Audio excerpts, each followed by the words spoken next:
जी।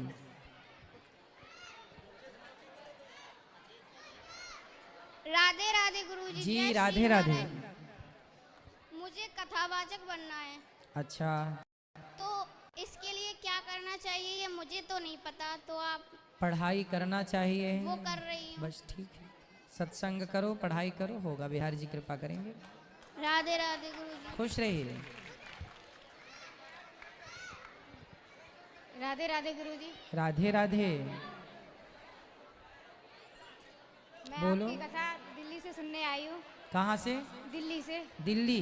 हाँ जी, मैं है भिंड में, पर मैं दिल्ली रहती हूँ। बताइए। तो मेरा सवाल ये है कि गुरुजी जैसे कि एकादशी का व्रत रखते हैं, हाँ, तो उसमें मतलब बीमार हो जाते हैं, तबीयत खराब हो जाती है, तो जो क्या लोग करें? YouTube पर जुड़ रहे हैं फटाफट चैनल को सब्सक्राइब कर लीजिए। अभी मैं आपको बधाई देने जा रहा हूं। आज YouTube पर 1,26,00,000 लोगों का परिवार पूरा होने जा रहा है। आप जो YouTube पर प्रश्नोत्तरी देख रहे हैं, आप सब लोग चैनल को सब्सक्राइब कर लीजिएगा। बस जरा सी देर में ये परिवार आपके देखते देखते 1,26,00,000 लोगों तक पहुंच जाएगा। फास्ट चैनल को सब्सक्राइब कर लीजिए। अपने मोबाइल पर YouTube पर जाइए और ये प्रश्नोत्तरी मोबाइल पर देखिए। चैनल को सब्सक्राइब नहीं किया तो कीजिए। जी बोलिए। तो जब एकादशी का व्रत रखते हैं तो उसमें जैसे दिक्कत होती है, क्या दिक्कत है? पता नहीं कमजोरी सी महसूस होती है, तो चक्कर फल आते खा हैं, लिया करो। फल फल, खाई नहीं जाते हाँ? हैं, फल नहीं खाए जाते। केवल रोटी खाई जाती है। कितनी 20-25 खा लेती होंगी फिर आप? पूरे दिन में 2 रोटी तो 2 भी नहीं छोड़ी जाती ना एक दिन में? नहीं छोड़ देती हूँ, भूख नहीं लगती, हाँ, पर चक्कर से आते हैं। तो कीवी खा लो, पपीता खा लो, अनार खा लो, सेब खा लो, संतरा खा लो। फलों से इतनी क्या, फल ज्यादा हेल्दी है, फल ज्यादा आपके लिए अच्छे हैं बजाय चावल और रोटी के। ठीक है गुरुजी, राधे राधे।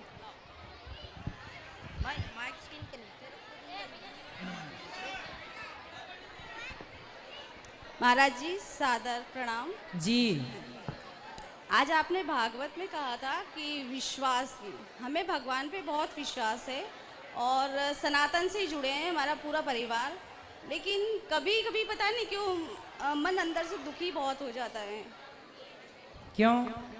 किसी भी कारण निरंतर मतलब आप कुछ भी समझ सकते हैं। हमारे घर में दीदी भी बहुत पूजा करती है, पापा भी बहुत पूजा करते हैं, लेकिन एकदम से अंदर से बहुत मन अच्छा नहीं होता है। भगवान से थोड़ी विश्वास कम हो जाता है। भगवान से विश्वास कम होने का क्या कारण है?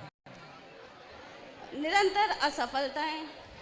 तो आप ये चाहते हैं कि जब भगवान हमें सफल करेंगे तब हम भगवान पर विश्वास नहीं, करेंगे? विश्वास बहुत है, आज भी विश्वास है, हमेशा विश्वास है। असफलताएं और सफलताएं जीवन के वो पहलू हैं जैसे दिन और रात। जैसे दिन के बाद रात है, रात के बाद दिन है, ऐसे सफलताओं के बाद असफलता और असफलता के बाद सफलता, यही चक्र है। हम असफल हों या सफल हों, भगवान का आपकी असफलता और सफलता से भगवान को दूर रखो। भगवान की भक्ति निष्काम करो। हम असफल हैं तो भी भगवान से उतना प्यार, सफल हैं तो भी भगवान से उतना प्यार। असफल हैं तो कम प्यार, सफल हैं तो ज्यादा प्यार। तो ये थोड़ा स्वार्थ है।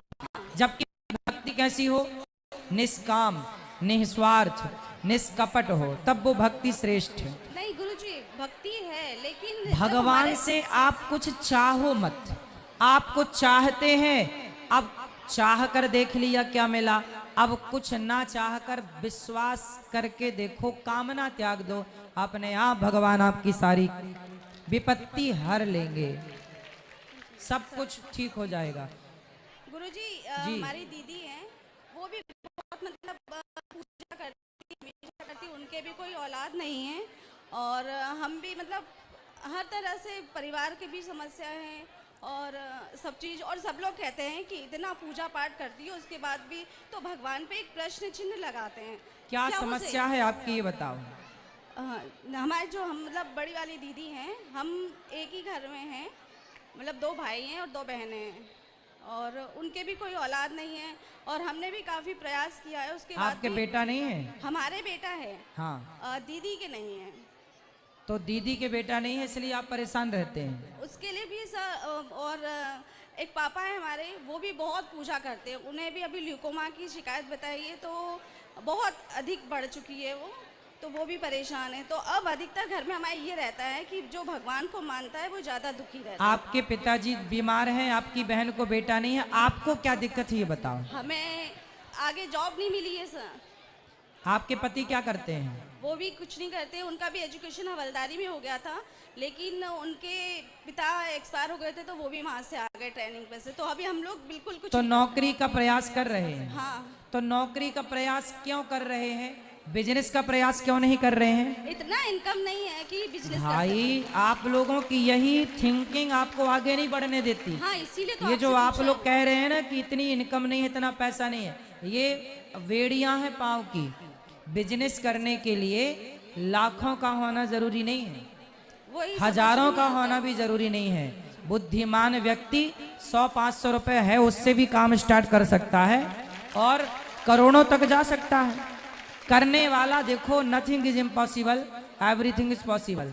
करने वाला सब कर सकता है और ना करने वाला केवल आपकी तरह रो सकता है कि नहीं जी नौकरी नहीं लग रही है, ये नहीं हो रहा है। गुरुजी, हम नौकरी के लिए परेशान भी नहीं है, हमें भगवान की दया से कोई परेशानी भी नहीं है, लेकिन पता नहीं क्यों विश्वास ट्राई जगमगा करो, जाता है। अपना बिजनेस करो, अपना काम करो। रही बहन की बात, तो बेटा भगवान से प्रार्थना करना होगा, और नहीं हुआ तो भी परेशान होने की जरूरत नहीं। मीराबाई के भी बेटा नहीं था, तो वो बेटे के लिए ना रोकर भगवान के लिए रोती है। तो मीराबाई की तरह अपनी बहन को समझाओ कि बेटा ही सब कुछ नहीं होता, भगवान सबसे बड़े हैं। भगवान को पाने के बाद किसी बेटा बेटी की जरूरत नहीं है। ठीक है गुरुजी। और आपके पिता, रही उनकी बीमारी के बाद अच्छा इलाज कराओ। बाकी ये शरीर है, शरीर का भरोसा नहीं है, ये नश्वर है। किसी चाहे पिता का शरीर हो या पति का या माँ का या बेटी या बेटा, किसी के शरीर से इतनी आसक्ति ना करो। ये याद रखो कि इस संसार में जो है वो एक दिन जाएगा, उस जाने को स्वीकार करो। वो गुरुजी आपकी बिल्कुल बात, लेकिन एक इंसानी प्रवृत्ति के नाते ये हो जाता है बस। ठीक है, लेकिन भगवान पे विश्वास रखो और शिकायतें ना हो, सिर्फ प्रेम हो भगवान से। हम अपने कर्मों का भी तो फल भोग रहे हैं ये। जी सर। ठीक है, ठीक है, राधे राधे गुरुजी। खुश रहिए। हर काम के लिए भगवान दोषी नहीं होते, कुछ कामों के लिए हम स्वयं भी दोषी होते हैं। यहाँ पर खड़े करो ना। भगवान पर दोषारोपण कर देना बहुत आसान है, पर खुद की कमियों को सुधार लेना बहुत कठिन है। अच्छा है, और किसका सवाल? चलो दादाजी सवाल करो। हाँ, नमस्कार। नमस्कार। आप पहले तो आपको मुझे एक चीज विशेष रूप से आपसे एक चीज पूछना है। हाँ, जो संस्कार जो पुराने थे, जैसे माताएं बहनें जो 1 घंटे से माइक लिए हुए हैं, हाँ। सबसे पहले क्वेश्चन आप ये पूछिए, ऐसी कितनी माताएं जो बहनें बेटियां हैं जो अपने सास और ससुर के पैर छूती हैं या पैर दाबती हैं? एक चीज। सही है। और दूसरा नंबर में ये कहना है, मैंने 35 वर्ष इस भिंड में शिक्षा का दान किया है, लेकिन शिक्षा को हम इस भिंड में बदल नहीं पाए।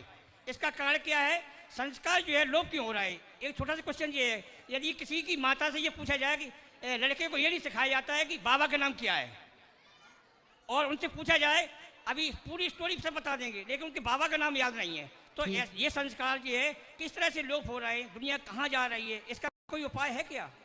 इसका एक ही उपाय है, सत्संग।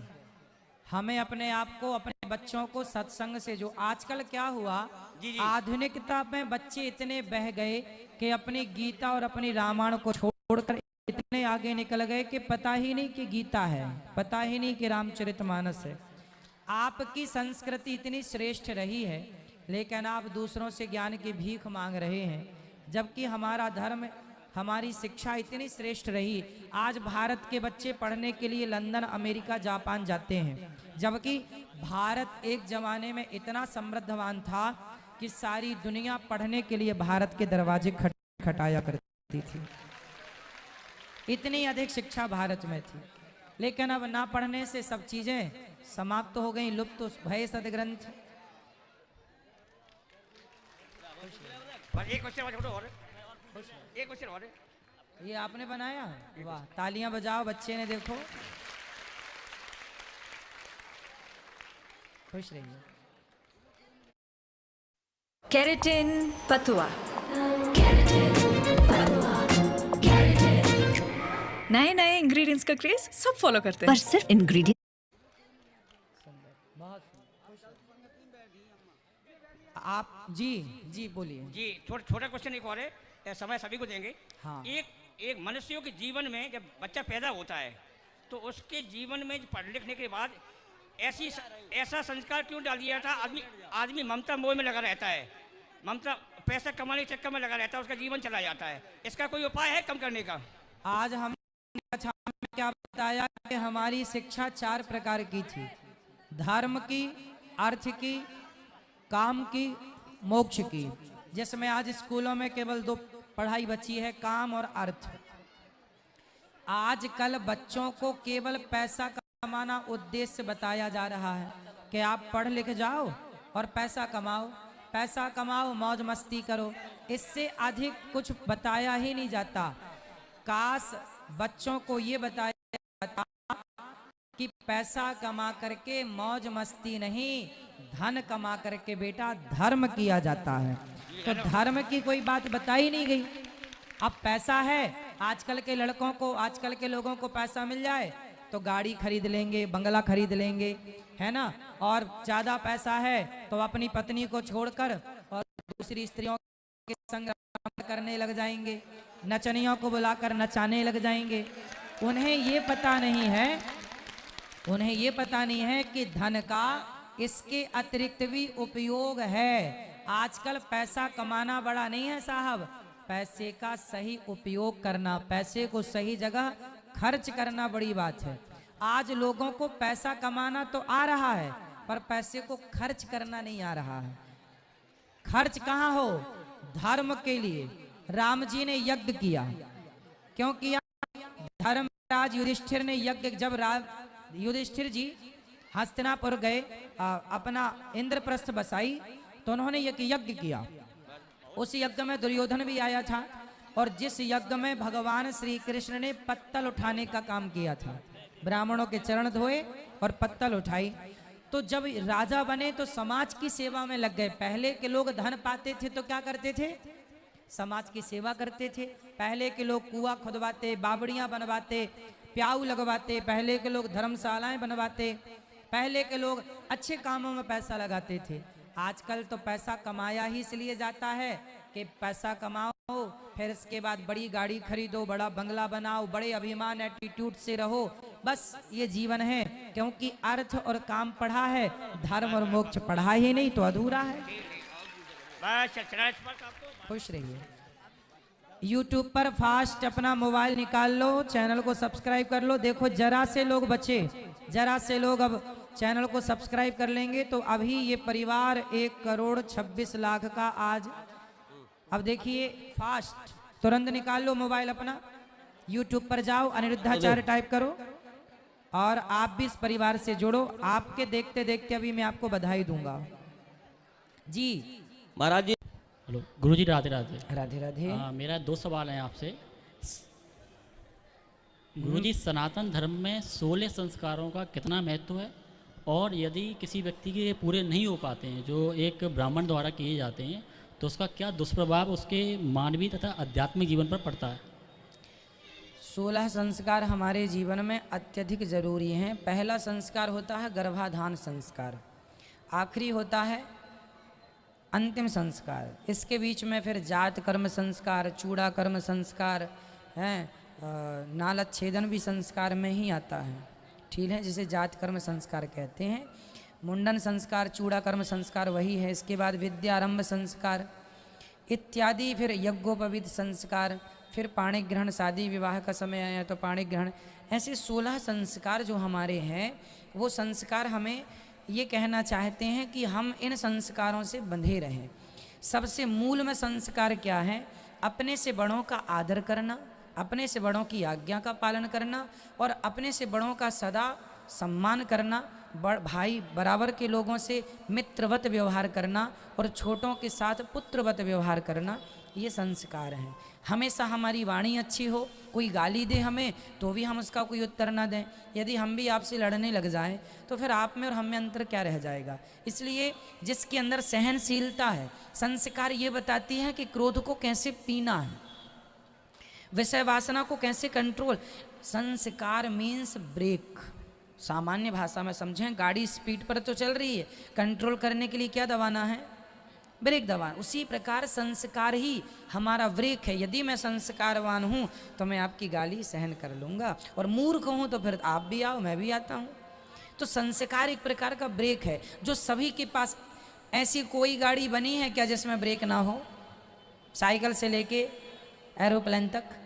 भाई बिना ब्रेक की कोई गाड़ी है तो वो गाड़ी ही नहीं है। उसी प्रकार बिना संयम, बिना संस्कारों के किसी का जीवन है तो वो जीवन कुत्ता बिल्ली गधों की तरह जी रहा है। संस्कार ब्रेक है। देखना इंद्रियों के ना घोड़े बढ़ें, जब घोड़ा ज़्यादा बढ़ जाएं विषय वासना के तो संयम के ब्रेक लगाना ज़रूरी होता है। कहाँ जाना है कहाँ नहीं जाना, क्या खाना है क्या नहीं खाना, क्या देखना है क्या नहीं देखना, ये संस्कार निर्धारित करते हैं। ठीक है जी, धन्यवाद गुरुजी। मेरा दूसरा सवाल है गुरुजी, ज्योतिष शास्त्र का और रत्न शास्त्र का कितना महत्व है और ये कितना प्रभाव डालते हैं? ज्योतिष, जी, ज्योतिष तो ये बता सकती है कि आप अभी क्या खा के आए हैं। ज्योतिष ये बता सकती है कि आज सुबह आपने किससे क्या बात की है, ये तक गणना है। पर उस क्वालिटी की ज्योतिषाचार्य अब रहे नहीं हैं, भी तो ना के बराबर कहीं जंगल गुफाओं में बैठे होंगे। क्योंकि ज्योतिष दर्पण है, सब बता देगी, फलादेश कर देगी कि आज आपने ये बात की है। इतना उच्च कोटि का ज्ञान ज्योतिष में। लेकिन चूंकि उस ज्ञान को धारण करने की आज के लोगों में पात्रता रही नहीं तो वो ज्ञान लुप्त हो गया। अब जो बची है वो सामान्य फलादेश बचे हैं, है ना। आजकल कई बार ना ज्योतिष के पंडित लोग गलत अर्थ करते हैं तो लोगों का विश्वास उठ जाता है ना। सत्य तो उससे क्या होता है कि शास्त्रों पर लोगों का विश्वास जो मजबूत होना चाहिए वो कमजोर। क्योंकि भाई जो आपको फलादेश कर रहा है उसे खुद को ज्ञान नहीं है। बहुत सारे ज्योतिषी तो अच्छे हैं पर बहुत सारे में केवल 10% ही अच्छे हैं, 90% तो खुद को ही जानकारी नहीं है कि इसका अर्थ क्या है। उच्च कोटि का ज्ञानी यदि होगा तो मैं बता चुका ना, सबसे भ्रष्ट में वो ये तक बता देगा कि आज आपने क्या खाया है सुबह, ये ज्योतिष है।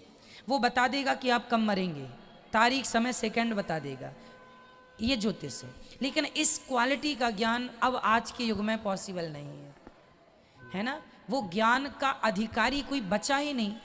उस ज्ञान को धारण करने की जो पात्रता होनी चाहिए अब वो पात्र ही नहीं बचा। शेरनी का दूध मिट्टी के बर्तन में नहीं रुकता, उसी प्रकार ज्ञान सबके अंदर नहीं ठहरता। पात्र सोने का बर्तन होगा तो शेरनी का दूध ठहरेगा, चांदी पर भी नहीं ठहरेगा, है ना। उसी प्रकार जब शिष्य योग्य होगा तो परशुराम जी ने सबको क्यों नहीं पढ़ाते थे, परशुराम जी धनुर्विद्या सबको क्यों नहीं बांटते थे, क्योंकि सब पात्र नहीं थे। दुर्योधन जैसों को सिखा देते तो ये न जाने क्या करता। इसलिए द्रोणाचार्य जैसा शिष्य हो तो परशुराम जैसे गुरु आज भी शिक्षा देने को तैयार है। चेला द्रोणाचार्य होना चाहिए जो योग्य हो। ठीक है, आज भी हमारे शास्त्र में पूरा पावर है, दम है, ग्रहण करने वाले पावरफुल नहीं बचे। इसके उपलक्ष्य में जो हम समस्याओं से निवृत्त होने के लिए रत्न या कुछ उपाय करते हैं, क्या वो असर हाँ करते हैं? ना वो सब सही है जी। यदि आपने रत्न धारण किया है तो रत्न अपना काम करता है, पर उस आपको पहले ये जानना जरूरी है कि आपकी राशि के लिए कौन सा रत्न उपयोगी है। आपको चाहिए था पुखराज और आपने नीलम पहन लिया या हीरा पहन लिया या पन्ना पहन लिया। आपको जो चाहिए था आपने वो नहीं पहना, आपको गलत गाइड दे दी, गलत पहन लिया तो उसके दुष्प्रभाव हो जाएंगे। फिर आपका शास्त्रों पे विश्वास और उठ जाएगा। लेकिन सही कोई गाइड देता आपको सही रास्ता तो आप दिनों दिन तरक्की करते। रत्न भी अपना काम करता इसका अर्थ पूर्ण असरकारक रहते हैं। हाँ, पूर्ण असरकारक होते हैं। मेरे सही साथ विधि से सही उंगली पर पहना जाए तो असर करता है। मेरे साथ एक आंटी जी आई हैं। कथा आपसे सवाल- सुनी आपने? हाँ गुरुजी, मैं आपसे आपने कथा में क्या अच्छा सुना, क्या अच्छा लगा आपको?